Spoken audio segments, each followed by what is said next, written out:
하겠습니다. 오늘 주신 하나님의 말씀 함께 나누겠습니다. 누가복음 2장 말씀입니다. 신약성경 누가복음 2장 41절부터 52절까지의 말씀입니다. 신약성경 누가복음 2장 41절에서 52절까지의 말씀, 여러분들이 한 절 읽고 제가 한 절 읽고 그렇게 교독해서 마지막 절은 합독하시도록 하겠습니다. 누가복음 2장 41절부터 52절까지의 말씀. 자, 41절 여러분들이 먼저 읽습니다. 시작.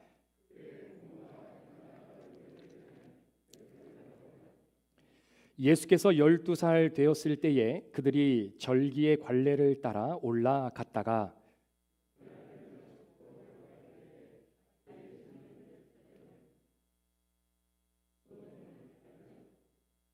동행 중에 있는 줄로 생각하고 하룻길을 간즉 친족과 아는 자 중에서 찾되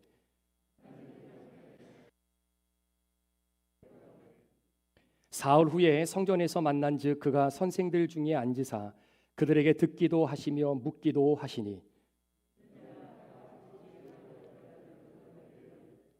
그의 부모가 보고 놀라며 그의 어머니는 이르되 아이야 어찌하여 우리에게 이렇게 하였느냐 보라 내 아버지와 내가 근심하여 너를 찾았노라.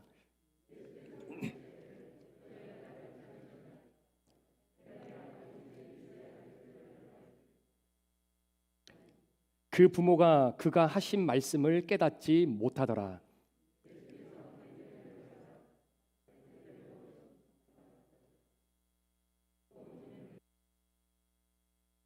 함께 있습니다.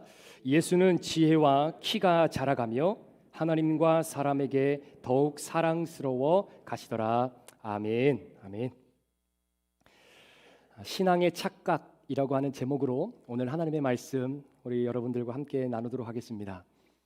이 시간에 제가 짧은 성경에 나와 있는 세 가지 이야기를 여러분들에게 드릴 텐데요. 그 짧은 세 가지의 이야기를 들어보시고 여러분들 뇌리 속에 가장 먼저 떠오르는 단어 하나가 있다면 그 단어가 무엇인지 한번 생각해 보시기를 바랍니다. 첫 번째 이야기입니다. 예수님이 12살이 되셨을 때입니다. 오늘 본문과도 연관되어지는 이야기인데요.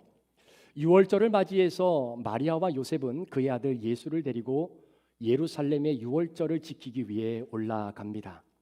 모든 일정을 다 마치고 이제 사랑스러운 아들과 함께 집으로 내려오는 가운데에 마리아와 요셉은 자신의 아들과 여전히 동행하고 있는 줄 알았습니다. 그런데 하루가 지나고 나서야 비로소 부모님은 그의 아들 예수가 함께 동행하고 있지 않다는 사실을 알게 되었습니다. 마리아와 요셉은 자신의 사랑하는 아들 예수와 함께 집으로 가고 있는 길에 동행하고 있는 줄 과로. 자, 이 과로 안에 어떤 단어가 들어가면 될까요? 자, 두 번째 이야기입니다. 예수님께서 십자가에 못 박혀 돌아가시기 전날 밤 제자들에게 이런 말씀하셨습니다. 너희들이 모두가 다 나를 부인할 것이다. 그때 소위 수제자라고 말했던 베드로가 성경의 표현을 빌리면 항변하여 말하되 꾸짖듯 이렇게 이야기합니다. 예수여, 다른 사람은 다 주님을 배반해도 나는 절대로 주님을 부인하지 않을 것입니다라고 호언장담했던 그 베드로의 고백. 그럼에도 불구하고 베드로는 예수님을 3번씩이나 부인할 뿐만 아니라 심지어 예수님을 저주하기까지도 합니다. 다른 사람은 다 예수를 버려도 나는 예수를 절대로 버리지 않겠습니다 라고 말했던 베드로의 그 호언장담은 그의 철저한 과로에 뭐가 들어가면 될까요? 사도 바울이라고 하는 사람이 사울이었을 때 가지고 있었던 그의 열심을 우리는 한번 기억해 봅니다. 그가 가지고 있었던 열심은 다른 것이 아닌 예수 믿는 자들을 잡아 죽이는 일에 열심이었습니다. 그가 무엇을 위해 누구를 위한 이런 열심을 가지고 있었습니까?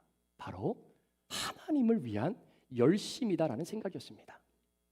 두 눈에 불을 밝히고 사생결단하며 온 인생을 다 투자해서 내가 믿고 있는 하나님을 위해서 내가 열심히 일해보겠노라 라고 예수 믿는 사람을 잡아 죽였던 바로 사울이라고 하는 사람의 인생의 열심. 그는 하나님을 위한 열심이다라고 그는 과로. 어떤 단어가 들어가면 될까요?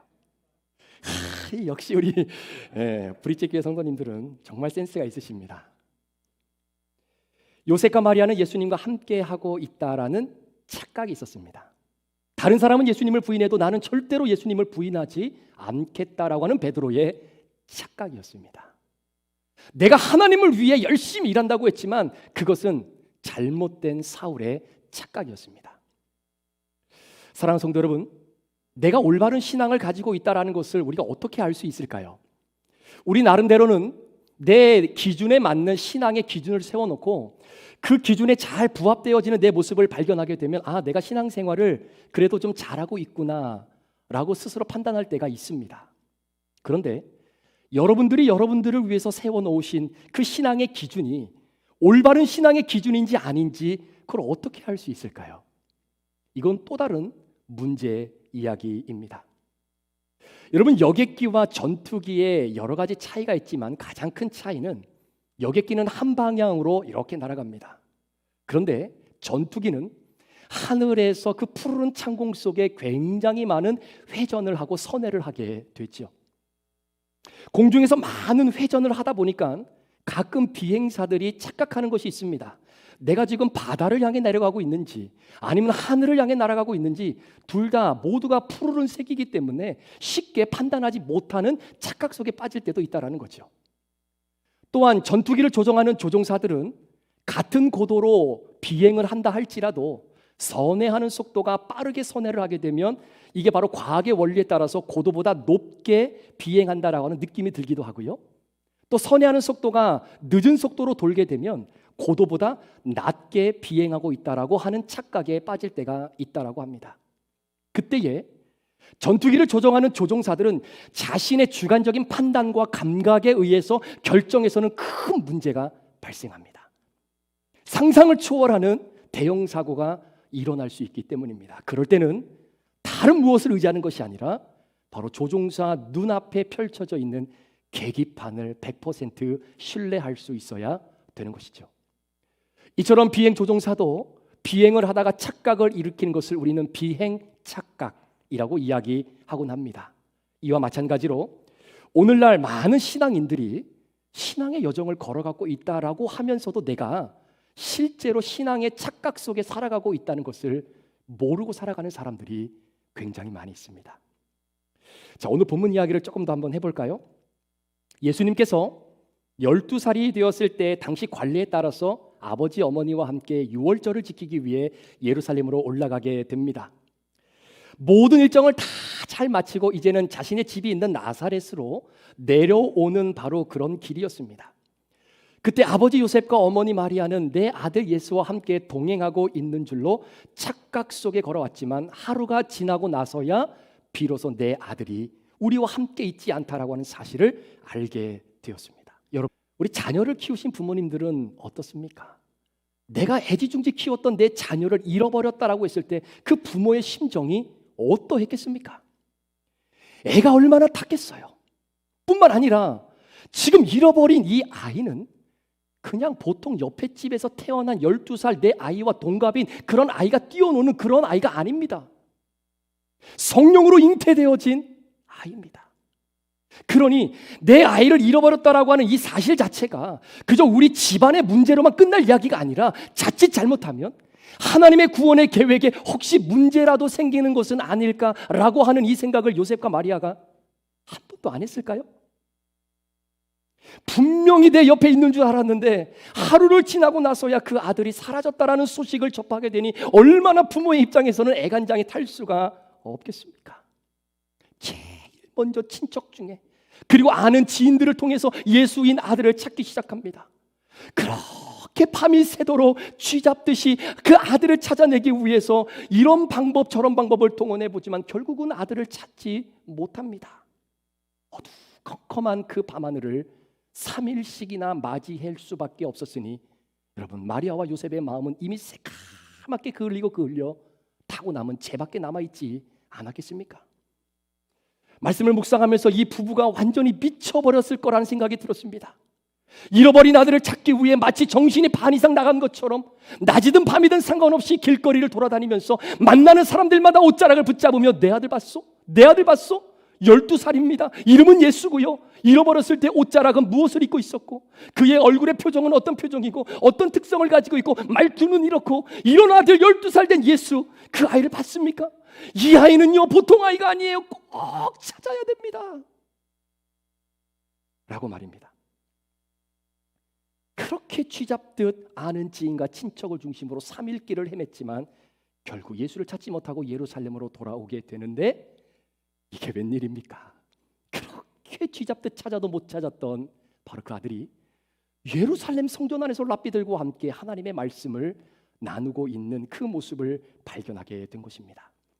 그럼 통상적으로 부모 입장에서 잃어버린 자녀를 찾았다라고 했을 때에 나타나는 부모님들의 반응이 보통 어떻습니까?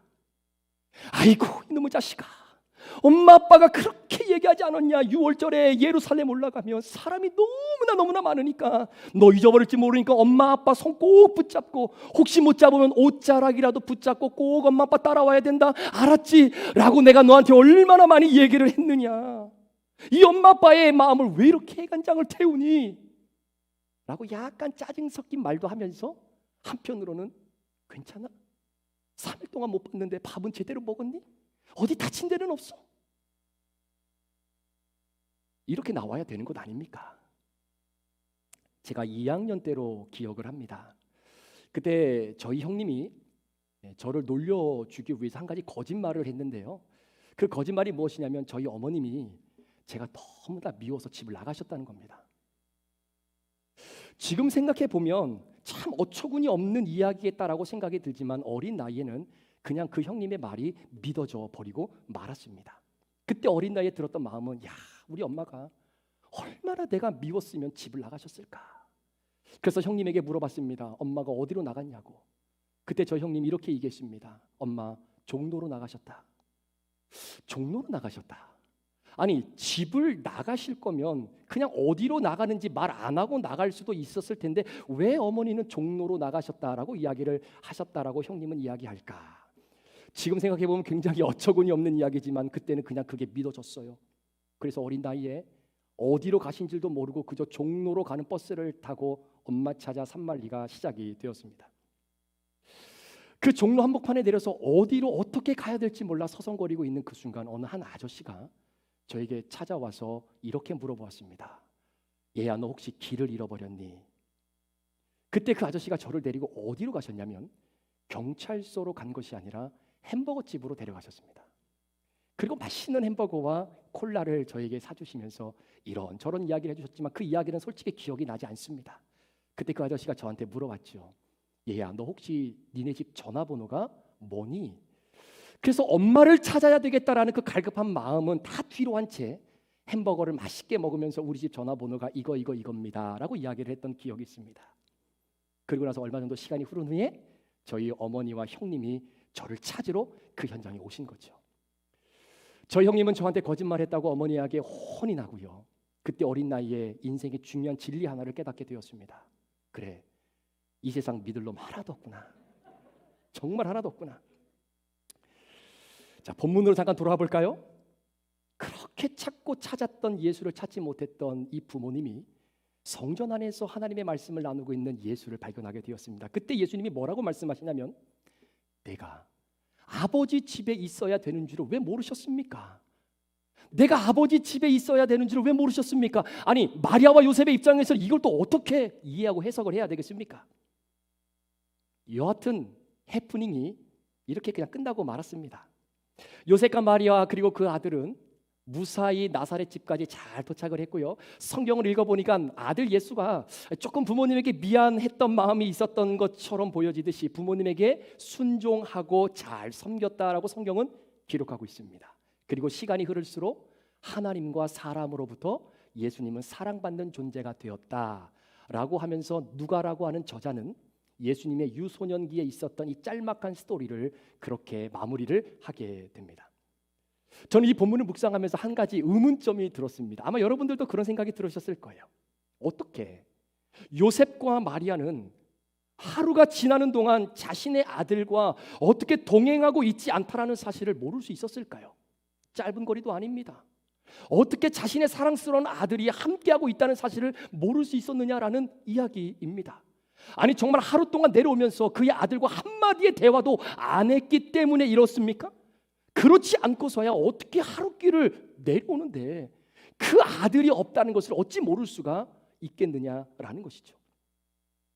통상 아이를 잃어버렸다가 아이를 찾게 될 때 나타나는 그 부모의 반응이 있는데 오늘 48절에 성전에서 랍비들과 말씀을 나누고 있는 그 아들을 보자마자 마리아가 뭐라고 얘기하냐면 얘야 너는 어찌하여 우리의 애간장을 이렇게 태우게 만드느냐 라고 하는 이 마리아의 고백을 가만히 들여다보면 지금 이 모든 사건의 원인은 그 아들을 제대로 챙기지 못했던 부모에게 있는 것이 아니라 부모를 제대로 따라오지 않았던 예수에게 책임이 있다라고 하는 뉘앙스로 사실은 들려지기도 합니다.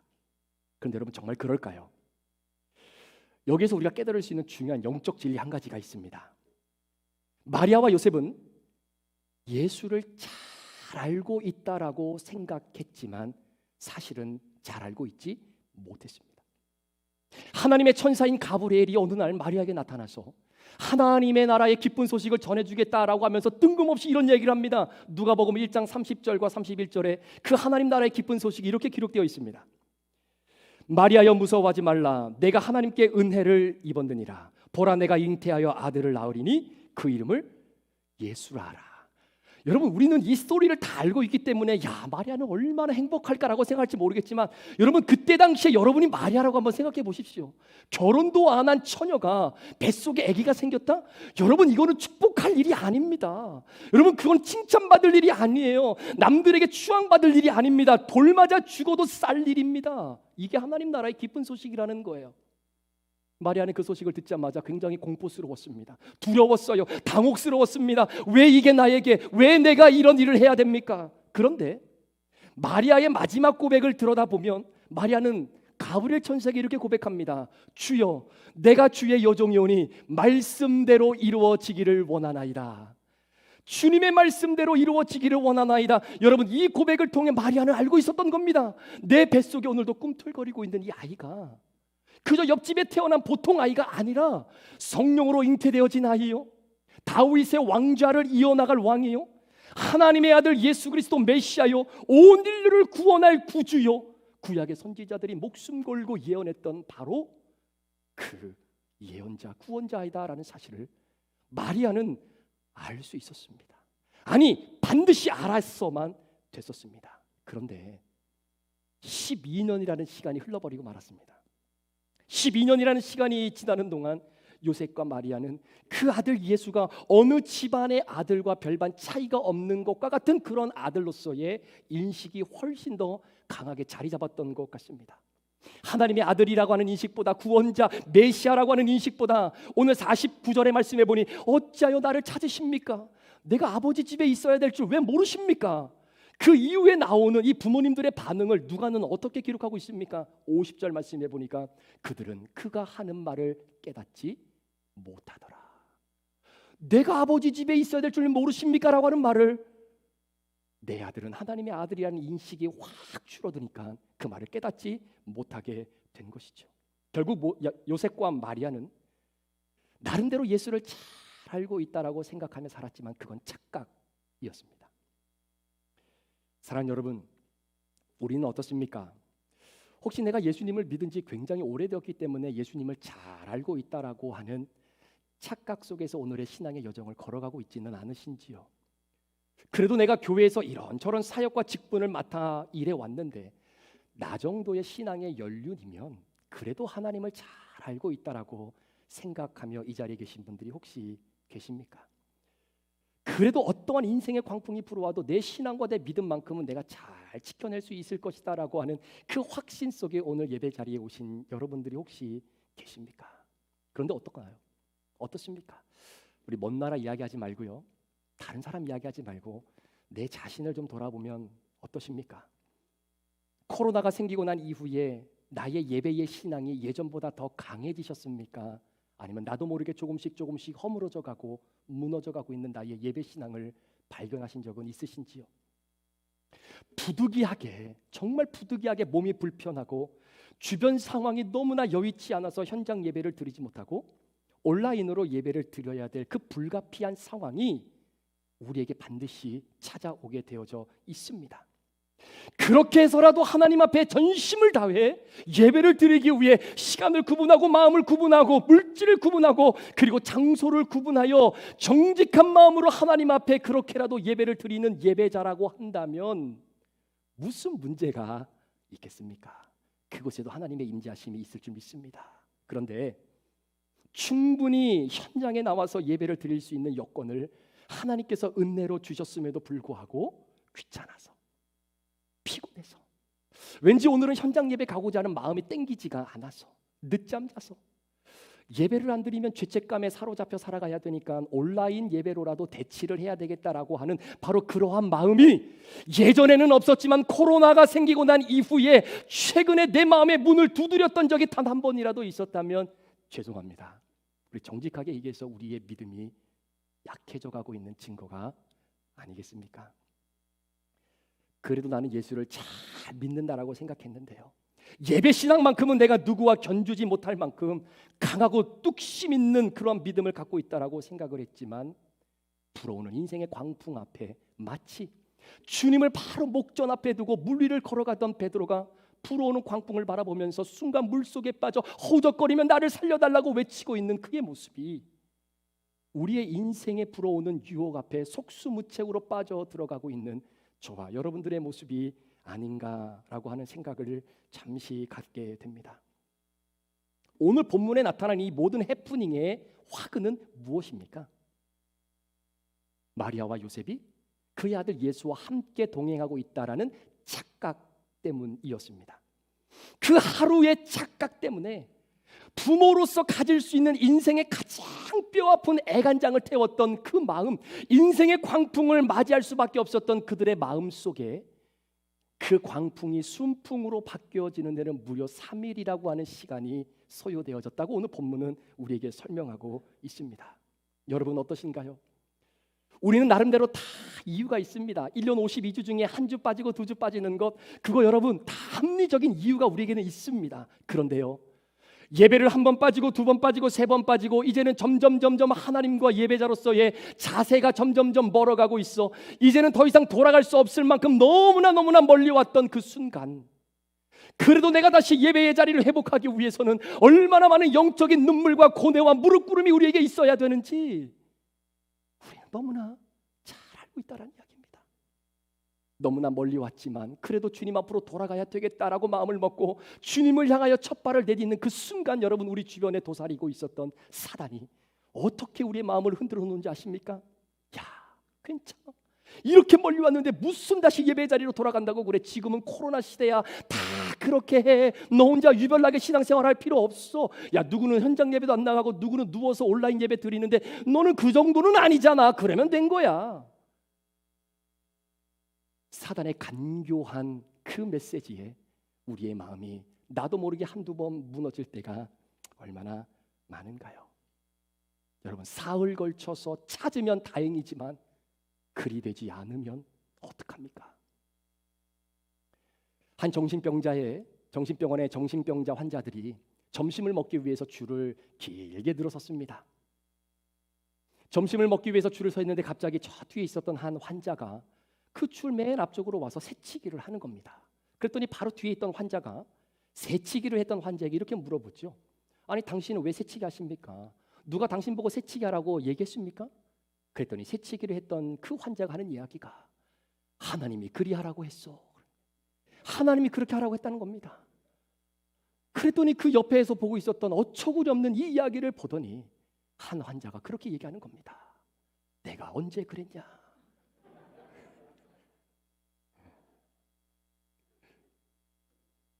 어떻게 보면 우리들이 착각하고 신앙생활하고 있는 부분이 바로 이런 부분이 아닌가라는 생각이 듭니다. 하나님의 형상대로 아름답게 인간을 창조하셨던 그 첫 모델 아담과 하와, 얼마나 큰 축복을 누리며 살았던 자들입니까? 다른 거 다 먹어도 동산 중앙에 있는 선과 악을 알게 하는 열매는 절대로 먹어서는 안 된다. 먹으면 정령 죽는다라고 말씀하셨던 그 말씀을 잠시 뒤로 한 채 사단의 간교한 괴락에 마음이 무너져 그만 그 열매를 먹음으로 내가 하나님과 같이 될 수 있을 것이다라고 하는 그 착각이 결국은 인류 안에 엄청난 죄의 양을 가지고 들어오게 된 결과를 낳게 되는 것이죠. 착각이었습니다. 아브라함이 가지고 데리고 있었던 많은 종들 가운데 하갈이라고 하는 여종이 있었습니다. 그런데 이 하갈이라고 하는 여종은 안주인이었던 사라의 배려로 노예에서 후처로 승진한 케이스입니다. 그런데 이 후처가 애를 낳고 난 이후에 마치 본인이 안주인인 것처럼 실제 안주인이었던 사라를 끊임없이 모멸하고 모욕감을 주고 조롱하게 되어지게 될 때에 결국 그 여인은 먼 타국으로 쫓겨나 광야에서 인생을 마무리할 수밖에 없는 그 결과를 초래하게 되는 거죠. 내가 마치 안주인이 된 것과 같은 착각 때문이었습니다. 지난주 우리 미국 교회 목사님 조엘 목사님께서 말씀을 전해주시고 그 말씀을 준비하고 번역하고 이렇게 묵상하면서 제가 이런 생각을 했습니다. 우리가 이 땅을 살아가면서 내가 정말로 포커스를 맞춰야 될 삶은 사람들이 나를 어떻게 평가할까라는 것에 맞추는 것이 아니라 하나님 앞에 섰을 때 하나님이 나를 어떻게 평가하실 것인가에 대한 초점을 맞추는 삶이 이루어져야 되겠구나라고 하는 마음입니다. 우리가 서로 사랑을 해야 그 사랑하는 모습을 보고 세상 사람들이 우리가 예수님의 제자인 것을 알게 된다라고 성경은 이야기합니다. 내가 너희를 사랑한 것처럼 너희도 서로 사랑할 때 그렇게 사랑하는 사람들의 마음속에 하나님의 영인 내 영 성령을 부어주시겠다라고 성경은 이야기합니다. 거룩함과 합평함이 없이는 예수님을 볼 수 없다라고 성경은 이야기할 뿐만 아니라 내 형제를 비방하고 수군거리고 판단하고 용서하지 않는 사람은 지옥불에 들어간다라고 주님이 말씀하셨습니다. 그런데 우리는 용서하지 못하는 사람이 있습니다. 미워하고 상대방을 향해 수군거리고 험담하는 것을 아무런 꺼리낌 없이 자동적으로 행할 때가 많이 있습니다. 왜 그런지 아십니까? 이유가 있습니다. 이유는 나는 예수 믿고 구원받았기 때문이다라는 거예요. 나는 예수 믿고 이미 구원받았으니까 사랑하지 않아도 형제자매를 좀 미워해도 그들을 용서하지 못해도 괜찮다라는 겁니다. 나는 예수 믿고 이미 구원받았으니까 내 입술로 마음에 들지 않는 그러한 사람들을 향해 험담과 부정적인 이야기를 자동소총처럼 남발해도 아무런 문제가 없다라고 생각하는 겁니다. 왜요? 나는 이미 예수 믿고 구원받았으니까 이라고 하는 이 신앙의 공식 때문에 말입니다. 그래서 싸워도 된다라고 생각해요. 그래서 용서하지 않아도 된다라고 생각합니다. 미워하는 것쯤이야 괜찮다라고 생각하는데 사랑하는 성도 여러분, 신앙의 착각입니다. 사랑의 대명사라고 말하는 요한 사도가 요한일서 3장 14절 15절에 뭐라고 우리에게 직격탄을 날리고 있는지 한번 들어보십시오. 우리는 형제를 사랑함으로 사망에서 생명으로 옮겨 들어간 줄을 알거니와. 우리가 예수를 믿음으로 사망에서 생명으로 갔다고 얘기하는 것이 아니라 우리가 형제를 사랑함으로 생명으로 옮겨졌다라고 이야기하는 겁니다. 사랑하지 아니하는 자는 사망에 머물러 있느니라. 그 형제를 미워하는 자마다 살인하는 자니 살인하는 자마다 영생이 그 속에 거하지 아니하는 것을 너희가 아는 바라. 굉장히 중요한 부분입니다. 오늘날 많은 성도들이 착각하고 있는 부분이 바로 이 부분입니다. 나는 사랑하지 않아도 용서하지 않아도 미워해도 험담해도 나 천국 가는 데는 문제가 없다라고 생각하는 그 신앙의 착각. 그런데 예수님께서 뭐라고 말씀하셨습니까? 내가 너희를 사랑한 것 같이 너희도 사랑해야 된다는 겁니다. 여러분, 예수님이 우리를 어떻게 사랑했습니까? 예수님이 우리를 사랑하실 때 사랑할 만하기 때문에 사랑하셨나요? 사랑할 수 있을 것 같기 때문에 사랑하셨습니까? 사랑할 수 있는 대상이기 때문에 우리를 사랑하신 겁니까? 아니에요. 예수님이 우리를 사랑할 때 예수님과 우리와의 관계는 원수 관계였습니다. 사랑할 수 없는 관계였어요. 다른 사람은 다 사랑해도 원수인 쟤는 사랑 못해요 라고 하는 그 원수의 관계였던 예수님과 나의 관계 속에 예수님이 원수인 나를 사랑해 주신 거예요. 그래서 우리에게 그렇게 요구하는 겁니다. 내가 너희를 사랑한 것 같이 너희도 사랑할 수 있는 사람만 사랑하면, 용서할 수 있는 사람만 용서하면, 이해해 줄 수 있을 것만 같은 사람만 이해해 주면 어찌 하나님 나라에서 상을 받을 수 있겠느냐. 토요일 큐티 말씀 아닙니까? 하나님 앞에 섰을 때에 하나님의 평가를 받는 우리의 삶은 과연 예수를 믿으면 구원받기에 사랑하지 않아도 사랑할 수 있는 사람만 사랑하고 용서할 수 있는 사람만 용서한다면 죄인들도 그리할 수 있다 라고 예수님이 말씀해 주신 것을 보게 됩니다. 저는 우리 브릿지 교회가 그런 교회가 됐으면 좋겠습니다. 아니, 저부터 그런 목회자가 되기 위해 노력하려고 합니다. 사랑이 풍성한 교회. 어찌 우리 모임 안에 갈등이 없겠습니까? 그럼에도 불구하고 그 갈등을 하나님의 사랑으로 덮어주고, 그리고 그 갈등으로 인해 상처난 부분을 함께 믿음으로 싸매어 줌으로 서로 회복되어지는 은혜의 공동체, 그곳이 바로 우리 브릿지 교회가 되었으면 좋겠습니다. 부끄러운 고백이긴 하지만 이번 한 주간 제가 강단에서 기도하면서 제가 굉장히 스트러글했던 부분이 바로 이 부분이었습니다. 눈을 감고 기도를 하면 할수록 생각이 나면 화가 나고요, 이해할 수 없을 것만 같고, 도저히 내 마음에 분한 마음이 들어 이 마음이 내 스스로 치밀어 오를 때마다 이 말씀을 묵상하며 이 말씀을 준비하는 제 입장에서는 하나님께 간구하지 않을 수 없었습니다. 주님, 도와주십시오. 내 힘이 아닌 주님의 힘으로 용서하고 이해하고 사랑할 수 있게 해주십시오 라고 하는 그 기도가 이번 한 주간 제 입에서 가장 많이 나왔던 기도 중에 하나이기도 했습니다. 우리 브릿지 성도 여러분, 예수 믿으면 천국 갑니다. 아멘? 네, 아니다 그러면 이단이라 그래요. 여러분, 예수 믿으면 천국 갑니다. 맞습니다. 여러분, 천국 가서 거듭나는 겁니까? 이 세상에서 예수 믿고 거듭나는 겁니까? 헷갈려요? 천국 가서 거듭나는 것이 아니라 이 세상에서 예수 믿고 거듭나는 겁니다. 그 거듭난 사람들이 모여 있는 공동체가 바로 교회이죠.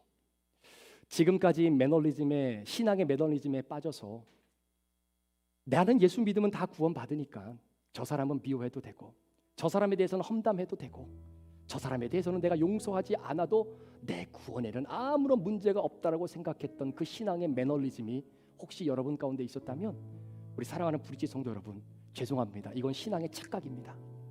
내가 예수를 믿어서 구원을 받게 되어지는 그 믿음은 바로 예수님이 너희를 사랑한 것처럼 우리도 사랑해야 된다라는 것을 믿는 믿음으로 살아가는 사람이 믿는 그 믿음으로 구원받는 것입니다. 정말로 예수를 믿어서 구원받았다면 예수님께서 우리를 사랑해 주셨던 것처럼 우리도 우리의 삶에서 그런 사랑이 자동적으로 나와야 되는 것이죠.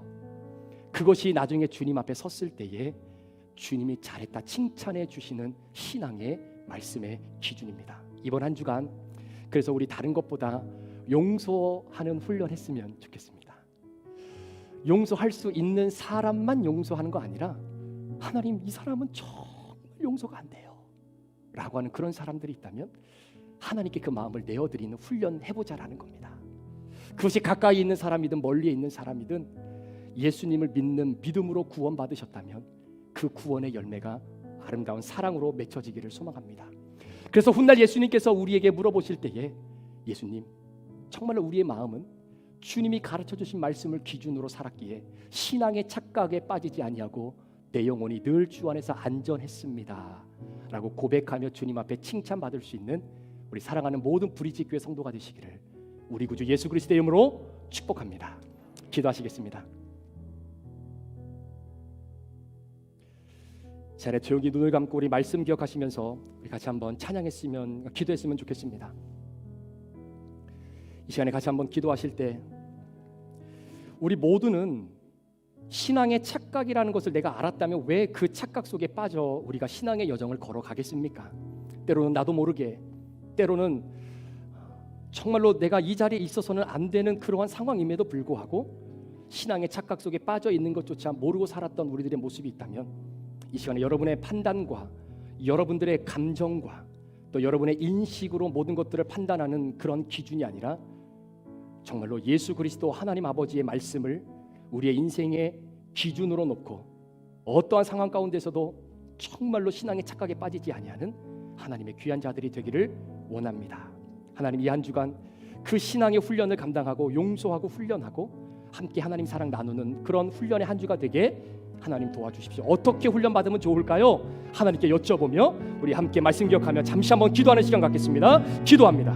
하나님 아버지 감사합니다. 이 시간도 성령 하나님께서 은혜와 능력으로 함께하여 주셔서 우리 사랑하는 귀한 성도들 이번 한 주간 붙잡고 나갈 하나님의 말씀을 함께 나누었습니다. 하나님 신앙의 착각 속에 빠져 있었던 나의 모습을 다시 한번 돌아봅니다. 하나님 아버지 내가 너희를 사랑한 것처럼 너희도 서로 사랑해라.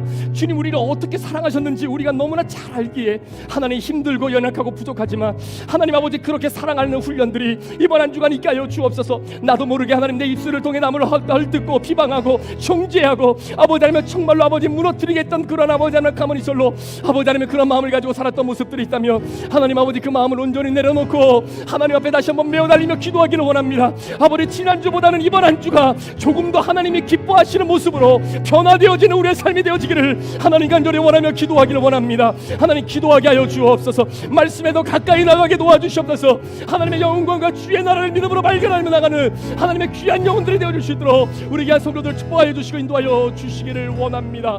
하나님 아버지 이 믿음의 고백을 가지고 어떠한 상황 가운데서도 하나님 내 영혼은 안전합니다. 내 영혼은 안전합니다. 주님 앞에 고백할 수 있도록 도와주옵소서. 함께 찬양합니다. 내 아버지 그 품 안에서 내 영혼은 안전합니다. 주 손길로 내 삶을 안으시니 그 평강이 나를 걷습니다. 내 아버지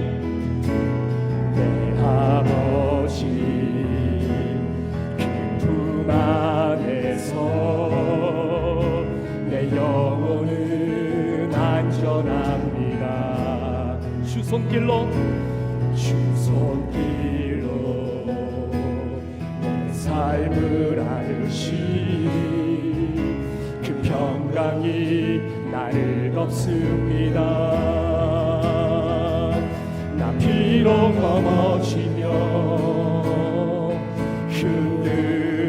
흔들리지만 주의 안에 거하며 나를 붙드시니 내 생각을 주께로 돌리고 주시는 평강의 옷을 입습니다.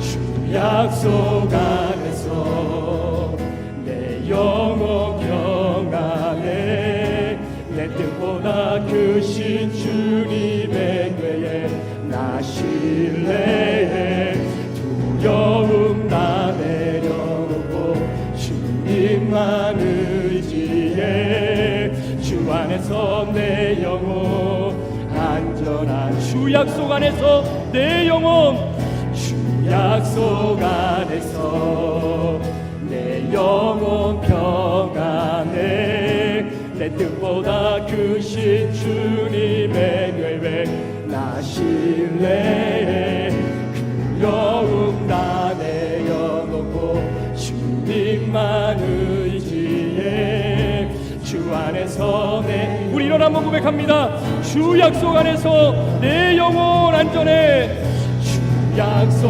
안에서 내 영혼 평안해 내 뜻보다 크신 주님의 궤에 나 신뢰해 두려움 다 내려놓고 주님만 의지해 주 안에서 내 영혼 안전합니다.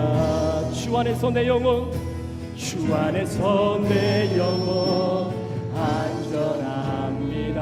다시 한번 주 안에서 내 영혼 주 안에서 내 영혼 안전합니다.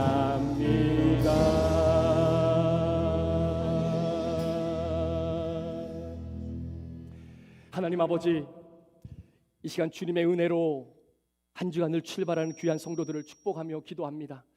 어떠한 세상의 역경과 환경 속에서도 주님 말씀 붙잡고 기도하기에 내 영혼 안전합니다. 주님 앞에 믿음으로 고백하며 오늘의 신앙의 여정을 착각 속에 걸어가는 것이 아니라 말씀 안에서 걸어갈 수 있는 믿음의 귀한 성도들 되게 하여 주옵소서. 지금은 우리 구주 예수 그리스도의 존귀하신 은혜와 우리 아버지 하나님의 무한하신 사랑하심과 성령님의 감화 감동 충만 교통 위로하시고 오늘도 우리 안에 내주하시는 그 놀라운 역사가 신앙의 착각 속에 살아가는 것이 아니라 하나님의 말씀대로 살아가기를 다시 한번 기준 삼아 세상으로 파송받아 나아가는 살아가는 귀한 성도들 머리머리 위에, 이들의 가정과 직장과 사업터 위에, 사랑하는 우리 자녀들과 몸된 교회 위에, 태중의 생명들 위에 지금부터 영원토록 함께 계시기를 간절히 축원하옵나이다. 아멘.